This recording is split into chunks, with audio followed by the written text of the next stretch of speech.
राधे राधे दोस्तों। तो देखिए कजरारी आँखों वाली का पता चल गया है। देखिए सबकी उंगली उसी के ऊपर उठ रही है। सबको शंका हो रही कि आँखें वसुधा की हैं। जो जानता है वो तो मन ही मन जानता ही है, लेकिन कोई प्रत्यक्ष रूप से सामने नहीं आता। जैसे सारिका उसकी बुआ और अविनाश खुश रहा है कि चलो जादूगर ने हमारे जीवन की रक्षा कर दी, हमारे कंपनी को डूबने से बचा लिया, नहीं तो प्रोजेक्ट करिश्मा सिंह के हाथ में चला जाता।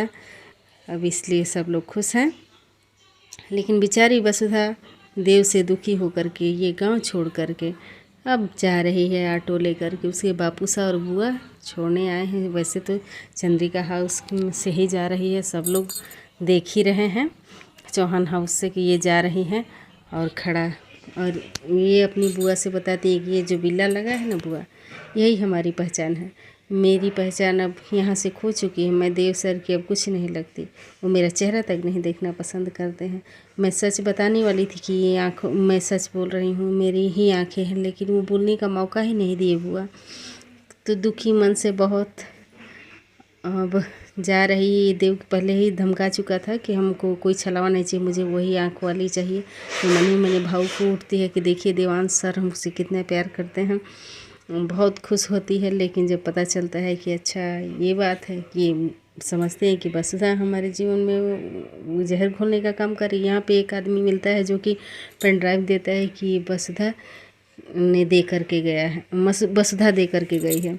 और यहाँ पे वसुधा एक पेन ड्राइव देती है दिव्या को और कहती है कि देखो ये तुम्हारे स्कूल का प्रोजेक्ट है जो मुझे मरने से पहले माधव दे गए थे।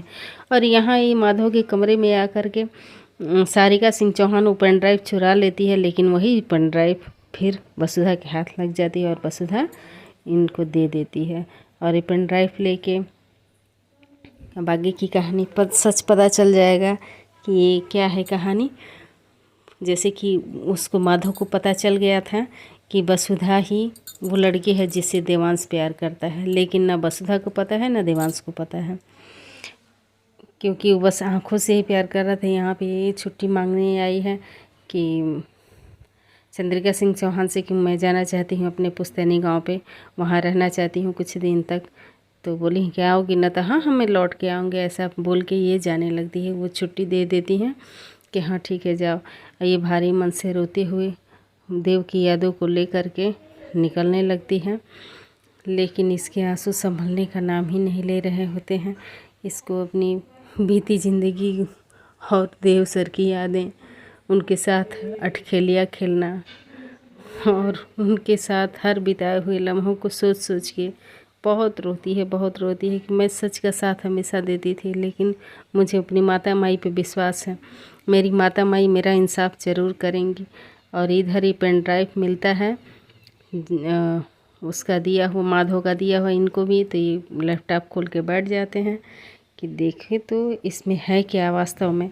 तो खोल के जब देखते हैं तो एकदम अचंभित रह जाते हैं। इनकी सीमा ही नहीं रहती है कि ये मुझसे क्या हो गया, कितना बड़ा गुनाह हो गया, कितनी बड़ी गलती कर दी मैंने अपने जीवन में।